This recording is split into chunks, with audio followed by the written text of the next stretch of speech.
Assalamualaikum warahmatullahi wabarakatuh. Perkenalkan, nama saya Nur Anissa. Saya dari jurusan Pendidikan Anak Usia Dini. Dan untuk pelajaran dari sejarah Pancasila bagi generasi muda, saya memilih demokrasi terpimpin. Apa sih demokrasi terpimpin? Demokrasi terpimpin adalah sistem pemerintahan di mana kekuasaan berpusat pada pemimpin tertinggi, yaitu presiden. Sejarah demokrasi terpimpin atau Old Order.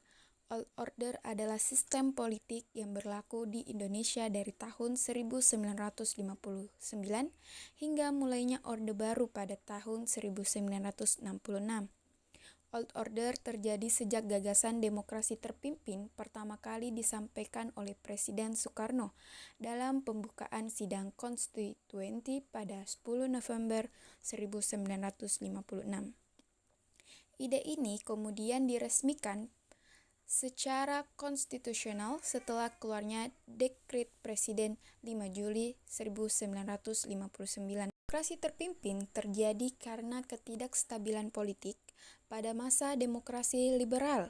Konstituenti gagal menyusun undang-undang dasar yang baru, sementara pergantian kabinet yang terlalu sering menyebabkan pemerintahan tidak berjalan efektif.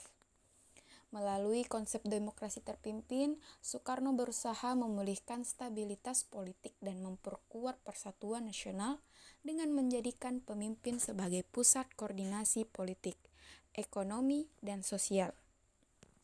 Namun, walaupun awalnya dimaksudkan untuk memperkuat persatuan nasional, praktik demokrasi terpimpin justru menyebabkan konsentrasi kekuasaan pada satu tangan, mengurangi fungsi lembaga, logistik, dan membatasi partisipasi rakyat dalam politik.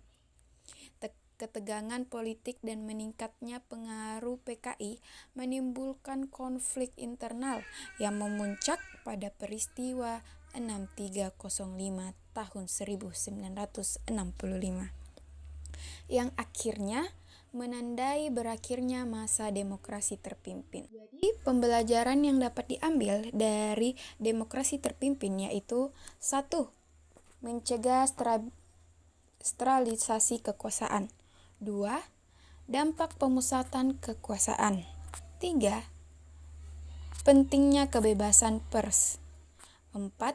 Pentingnya menjaga keseimbangan kekuasaan, menghargai kebebasan berpendapat. Jadi, semoga kedepannya kita bisa saling menghargai keseimbangan kekuasaan, menghargai kebebasan berpendapat, dan saling terbuka terhadap pemerintah. Sehingga tidak adanya lagi namanya demokrasi terpimpin yang berpusat pada presiden, tapi merekrut semua rakyat Indonesia, berjalan bersama rakyat Indonesia. Terima kasih. Saya Nur Anissa, undur diri. Assalamualaikum warahmatullahi wabarakatuh.